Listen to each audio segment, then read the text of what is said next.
Agradecemos la presencia del analista político Pedro Donoso. Estamos en Fernando Aguayo en vivo, programa que se transmite a través de Radio Atalaya. Vamos a iniciar la entrevista. La Comisión de Fiscalización aprobó un plan de trabajo que implica investigar 57 casos planteados por los asambleístas que integran este organismo legislativo, donde advierten y sospechan de irregularidades administrativas, indicios de corrupción y afectación a los recursos del Estado. Plan a ejecutarse hasta diciembre de 2021. En el pasado habíamos reclamado al Poder Legislativo esa falta precisamente de fiscalización, y por sobre todo durante los 10 años del correísmo. Obvio que hay un asambleísta pues que tiene, digamos, como base de su labor la investigación, Fernando Villavicencio, y preside la comisión. ¿Piensa usted que es la forma de iniciar el periodo legislativo con esta lucha a través de la fiscalización para bajar los niveles de corrupción y de impunidad?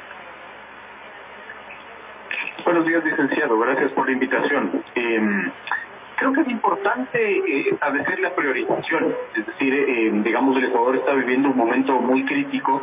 Se habla, digamos, cifras del INEC de un 32.4% de pobreza y 14.9% de pobreza extrema.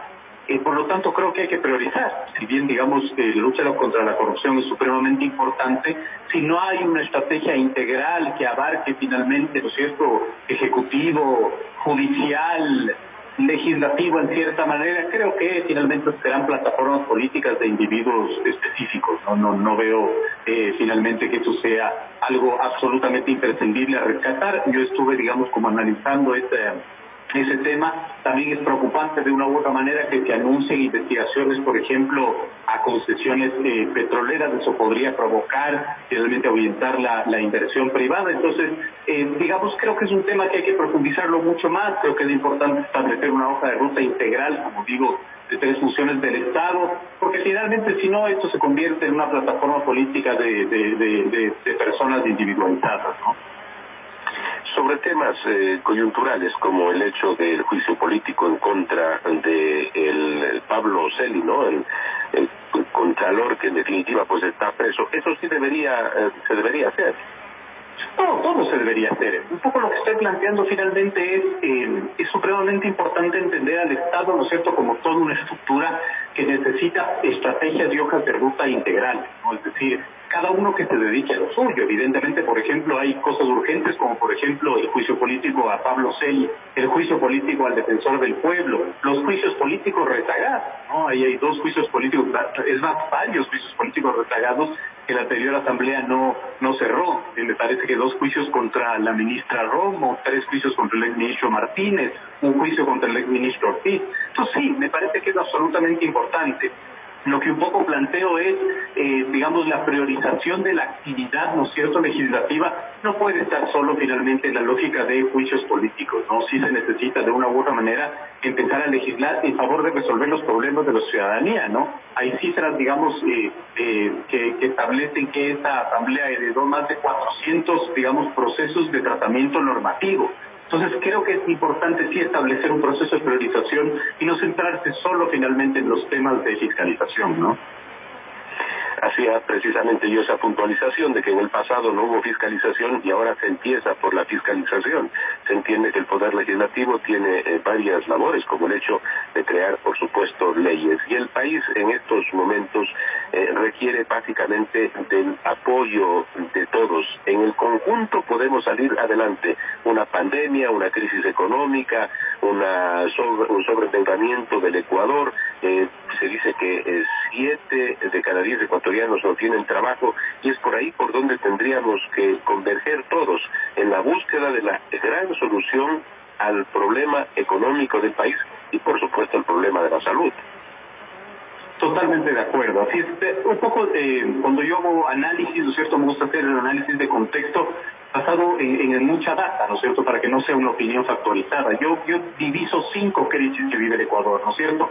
La más importante, la sanitaria, ¿no es cierto?, derivada además de esta crisis económica, una crisis social y una crisis política y una crisis de legitimidad. Es decir, no es menor finalmente lo que ha sucedido, por ejemplo, en Quito, no es menor finalmente este problema, además de legitimidad política, ¿no es cierto?, de autoridades locales. Entonces creo que todo eso hace finalmente que el escenario sea muy, muy complejo y que de una u otra manera le convierte en un gran reto a un gobierno que recién empieza y que tiene que heredar estos problemas tan profundos, ¿no? El 11 de junio, ya este señor Leonidas Issa habla de un levantamiento, claro está, no a nivel nacional. Él dice un levantamiento local en el Cotopaxi, en donde él es dirigente, pero es un pésimo precedente el que iniciando el gobierno del señor Guillermo Lasso ya se esté planteando un levantamiento. Habla del incremento al combustible, por supuesto habla de que tienen que bajar las tasas de interés. ¿Qué señal nos da esta actitud que tiene este dirigente, que es un importante dirigente del sector indígena? Así es. Creo que es muy importante entender, ¿no es cierto?, que en política la lógica también es empezar a medir al adversario, ¿no es cierto? Es decir, hay una lógica un poco de establecer y de marcar cada uno de los espacios de poder de cada uno de los actores. Eso es, digamos, normal, puede ser, digamos, condenable, puede ser criticable, pero eso es un hecho normal y un fenómeno normal en política. Yo creo que eso de una u otra manera estaría haciendo Issa. Yo creo que ese mensaje, más allá de dar un mensaje al país, creo que está, digamos, iniciando su campaña para ser presidente de la CONAIE, ¿no? Es decir, también hay que entender que esos procesos inician así, ¿verdad? Y claro, esto le abre un frente importantísimo, ¿no es cierto?, para el gobierno de Lasso, que ahora, digamos, estará a prueba esta lógica del Ecuador del encuentro. Es decir, veremos cómo reacciona finalmente el Ecuador del encuentro en este sentido, porque es muy interesante. Es decir, el Ecuador del encuentro puede ser un bonito eslogan, pero eso tiene que extrapolar, tiene que trasladarse a planes, programas, proyectos, ¿no es cierto?, financiamiento, presupuesto, designaciones, y ahí es cuando empiezan de una u otra manera a chocar o a haber tensiones sociales, ¿no? Entonces, me parece que esta también es una demostración, como le digo, internamente dentro del movimiento indígena, como usted acertadamente dice, Leonidas Issa no es un dirigente menor, es un dirigente muy importante de la Sierra Centro, y yo siento que ha iniciado la campaña por la presidencia de la CONAIE, y estas son acciones que evidentemente de una u otra manera tendrán un daño colateral al gobierno central, ¿no? El propio presidente de la República, que es un ex banquero, y que él durante la campaña habló de bajar las tasas de interés. Él no podrá hacerlo porque usted sabe que las tasas de interés no se bajan por decreto. Tendrá que haber todo un marco, un ambiente en el que de pronto se pueda llegar a esa reducción. Pero desde el sector indígena están planteando aquello. Ha tomado cuerpo el análisis de la reducción de las tasas de interés, porque efectivamente son muy altas, más aún en un sistema de dolarización como el que tenemos implementado nosotros desde hace 21 años. Pero, ¿qué pasa si no bajan las tasas de interés? Habrá ese motivo entonces para calentar las calles, y no quisiéramos que esto acontezca ahora, por lo que está sucediendo en el propio Colombia, ¿no?, en donde el gobierno no ha podido y se levantó ya ese diálogo con el Comité de Paro. Entonces, es lo que no queremos, lo que sucede en Colombia pasa en el Ecuador. Totalmente de acuerdo. Yo revisaba cifras antes de esta gentil invitación que usted me ha hecho sobre, de una u otra manera, la apreciación, los cuantitativos, ¿no es cierto?, del nuevo gobierno. Y yo me baso un poco en cifras del CIES, que es una encuestadora a nivel nacional. El CIES dice que 6 de cada 10 consultados tienen una expectativa buena o muy buena del nuevo gobierno. Esto puede ser positivo, pero también es negativo, porque el peor enemigo de los políticos es la expectativa. Y como usted me ha dicho, ¿no es cierto?, hay cosas que no se pueden resolver con voluntad política, hay cosas que dependen de normas, hay cosas que dependen del mercado finalmente, ¿no? Entonces yo creo que esa lógica de la alta expectativa sí le puede pasar una factura al nuevo gobierno, que además hereda, ¿no es cierto?, toda esta tensión social basada en que el Ecuador ahorita, yo no sostengo la tesis de que el Ecuador es un país polarizado. Yo siento que el Ecuador es un país fragmentado, es decir, que está de una u otra manera tirado por varios intereses y necesidades sociales, un tejido social absolutamente roto, ¿no? Entonces, eso creo que le va a pasar factura, ¿no es cierto?, a un gobierno que empieza con muchísima expectativa y que quizás tiene poco margen de maniobra en lo económico, con un alto endeudamiento, en lo social, con muchas demandas sociales. en lo político con condiciones complejas al no tener, por ejemplo, una mayoría legislativa, ¿no? Entonces, claro, ahí es muy interesante cómo en política hay que analizar mucho la expectativa y no solo los números positivos cuantitativos son buenos finalmente, ¿no? Sino que hay que saber manejarlos y hay que saber cultivar el capital político.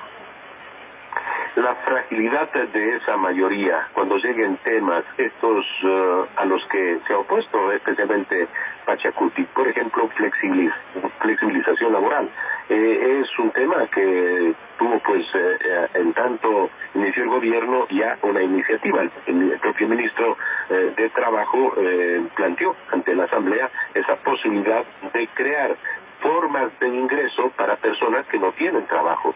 Los dirigentes sindicales, ellos tienen trabajo y parece que no buscan precisamente resolver el problema de los que no tienen, y flexibilizando podría ser una manera. Es ahí cuando va a encontrar de pronto el primer escollo con su mayoría el gobierno del señor Guillermo Lasso. Totalmente. A ver, yo primero quiero hacer una puntualización. Yo no creo que él tiene mayoría con Pachacuti Izquierda Democrática. Lo que se ha podido ver finalmente es que él solo pudo tener un acuerdo para elegir autoridad. De ahí los voceros de Pachacuti han sido enfáticos. Aquí no hay ninguna alianza, ningún acuerdo, ¿no? Entonces, claro, eso dificulta muchísimo lo que usted muy bien plantea. Esta asamblea ha heredado, ¿no es cierto?, varios proyectos de ley, pero sobre todo la necesidad del Estado de aprobar 3 proyectos de acuerdo al acuerdo, valga la redundancia, con el Fondo Monetario Internacional. Esas son reformas laborales, reformas de la seguridad social y reforma tributaria. Es decir, 3 temas que si estuviéramos en los 90 fuera una hasta mala palabra, ¿no? No en los 90 tan convulso. Entonces es evidente, es decir, esto va a poner a prueba digamos, la gran dificultad de ponerse de acuerdo, sobre todo en una asamblea con un 70% de visión, podríamos decir, entre comillas, progresista. Pero creo que el gran reto va a ser lo que determina el artículo 12 de la Ley Orgánica de la Función Legislativa, que es, ahora la asamblea tiene 60 días para aprobar una agenda legislativa. Ese para mí será la primera prueba de fuego, porque una agenda legislativa, es decir, priorizar los temas que se van a discutir. Desde ahí yo creo que se verá finalmente cómo Guillermo Lasso y su gobierno pueden manejar, además, una asamblea en donde, de acuerdo al convenio que ellos mismos entregaron 4 votos de 7 en el CAL a finalmente Izquierda Democrática y Pachacuti, ¿no? No se diga las presidencias y vicepresidencias de las comisiones.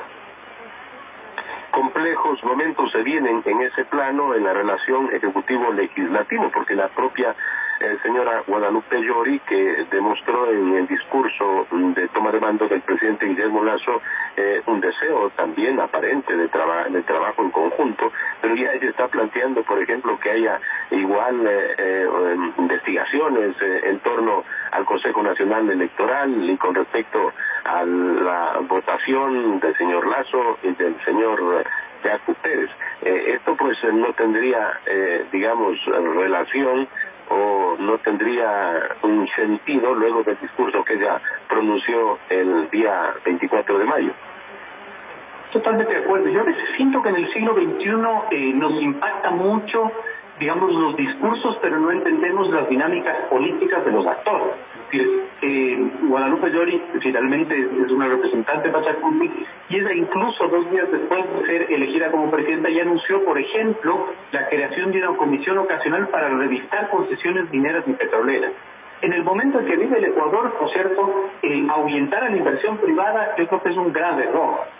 En ese sentido, ¿no es cierto?, una cosa es el discurso que ella puede hacer, también apelando al Ecuador del encuentro, y otra cosa son lo que su movimiento político, ¿no es cierto?, tenga en agenda o tenga los conceptos políticos, son cosas distintas, ¿no? Es decir, para ella el Ecuador del encuentro es uno, para Lasso el Ecuador del encuentro es otro, para el resto de actores políticos hay varios conceptos. Ahí el gran reto es ponerse de acuerdo en qué quiere decir el Ecuador del encuentro, ya en normas, planes, programas y proyectos, ¿no? Es decir, bajo la bandera de la democracia, los derechos, la igualdad, la prosperidad económica, todos nos entregamos. Pero eso tiene que convertirse finalmente en política pública. Ahí es cuando las tensiones políticas emergen. Entonces creo que ese es un poco el gran reto que puede tener el gobierno en una situación muy, muy compleja. Quiero aprovechar su presencia para analizar también lo que está sucediendo en Perú. da la impresión de que Pedro Castillo va a ser el nuevo presidente de ese país, una persona que representa a la extrema izquierda, que está vinculado al socialismo del siglo XXI y que ha dicho que va a ser gran parte de lo que ya pasó en el Ecuador, lograr a través de una constituyente una nueva constitución, y por supuesto ha arremetido durante estos meses contra los medios de comunicación, contra los periodistas, contra las grandes empresas, contra los organismos internacionales, multilaterales, de tal manera que ese Perú, que había tenido alto nivel de crecimiento, que se había ubicado como el país con respecto a las políticas de Estado, ese país podría provocar ya, por ejemplo, alteraciones. Ayer ha habido una devaluación del sol peruano, pero puede degenerar precisamente en la huida de capitales, un país que había sido receptor de capitales, especialmente para el ámbito minero. ¿Cómo analiza usted esta situación y por qué esto de que llegue alguien del socialismo del siglo XXI cuando han recibido a tantos venezolanos expulsados por la crisis venezolana? Yo creo que es muy importante, digamos, cuando uno hace análisis político, ¿no es cierto?, o por lo menos la metodología que yo utilizo, ¿no es cierto?, describir los fenómenos que están sucediendo para bajar un poco el criterio subjetivo del análisis, es decir, mi criterio subjetivo, ¿no es cierto? Primero hay que preguntarse por qué los proyectos del socialismo del siglo XXI tienen tanta alta votación. Muchas veces la sociedad tiende a querer cerrar los ojos y no es así. Es decir, en el Ecuador el socialismo del siglo XXI llegó a segunda vuelta y tiene 49 legisladores, ¿verdad? En Perú finalmente está a punto de hacerse del poder, como usted muy bien lo dice. En Colombia ha establecido una tensión con el presidente Duque y es altamente probable que Petro sea el próximo presidente de Colombia. Entonces, algo está sucediendo, ¿no? Perú es una sociedad bastante compleja. No nos olvidemos la inestabilidad política que ha tenido últimamente. No nos olvidemos que dos presidentes finalmente cayeron en desgracia por corrupción. Es decir, Pedro Pablo Kuczynski tuvo que dejar el poder no porque se enfermó, no, por corrupción, y hay que decirlo con todas sus letras, por corrupción y por Odebrecht. Y es un presidente de derecha. De ahí vino el señor Vizcarra, ¿no es cierto?, y tuvo problemas de corrupción también. Entonces, claro, algo está sucediendo en nuestra sociedad. El socialismo del siglo XXI quizás no está este planteamiento con quien podemos acordar o no acordar, ¿verdad?, que de una u otra manera está llegando mejor a los electores que otras tendencias. Hay que preguntarse por qué, hay que preguntarse qué es lo que está sucediendo.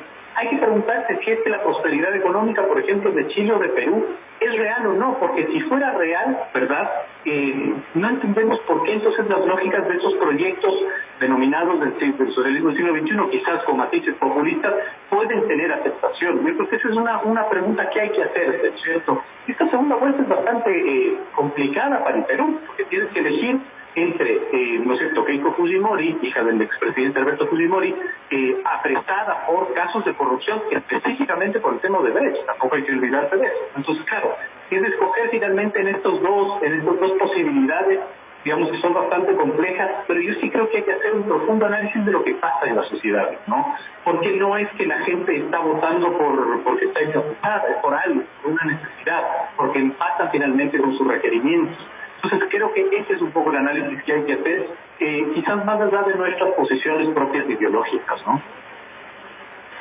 Lamentablemente la pobreza sin duda es un caldo de cultivo, pero también estamos viendo que hay otros factores, como el caso de Colombia, grupos de personas que lo que quieren es el caos. Se lo aseguro que si es que el presidente Duque dijera que va a incrementar los sueldos o va a haber un aporte asistencialista para los sectores más empobrecidos, igualmente esos grupos que lo que quieren es la degeneración del caos estarían presentes. Ya pasaron por el Ecuador, fueron a Chile, estuvieron en el Perú, se han quedado más ubicados en Colombia, porque el fenómeno aquel que empezó en octubre del 19 acá, cuando llegó a Colombia, fueron muchos meses de incendiar buses, de destruir infraestructura pública, de tal forma que parece que también sí hay otros gérmenes, doctor, que podrían estar llevando a esto, ¿no?, a la búsqueda de la descomposición social, la generación del caos y la violencia en los países.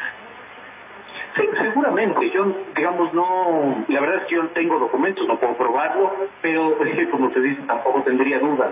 Ahí el tema es que estos grupos no podrían ser tan masivos. Es decir, en efecto podría existir esa voluntad, ¿verdad?, pero tiene que haber, como usted muy bien dice, un caldo de cultivo, y ese caldo de cultivo es la inequidad. Es decir, la pobreza no es el resultado de terceros, la pobreza es, de una u otra manera, una responsabilidad de las élites de los países. Cuando yo digo élites, no digo solo de las élites económicas, de las élites políticas de toda índole y de toda ideología, de las élites culturales, académicas. Creo que hay que hacer mucha mea culpa de lo que sucede, ¿verdad? Porque finalmente la violencia, condenable por todo, ¿no es cierto?, es una expresión social que si bien hay que señalarla de equivocada, encuentra un caldo de cultivo en sociedades absolutamente, golpeadas, ¿no es cierto?, no solo por la pandemia, con un tejido social absolutamente roto, ¿no? Veamos el Ecuador. En el 2019 publicaba un diario guayaquileño la primera causa de muerte en adolescentes del suicidio. Estamos viendo, digamos, los niveles de pobreza y pobreza extrema. América Latina es la región más desigual del mundo. Hay análisis, por ejemplo, del Banco Mundial en el 2020 que dice, ¿no es cierto?, de una mujer chilena, por ejemplo, de Santiago de Chile, que vive en un barrio pobre, tiene 18 años menos de esperanza de vida que una mujer de clase alta que vive en la misma ciudad. Es decir, la inequidad es tan profunda que estos procesos no nacen solos, es decir, no son causas, son efectos. Y eso es lo que yo creo que la sociedad tiene que cuestionarse, la razón de por qué. Agradecemos al analista político Pedro Donoso por haber estado en Fernando Guayo en vivo esta mañana a través de Radio Atalaya. Muy amable. Muchas gracias. No, usted, muchísimas gracias.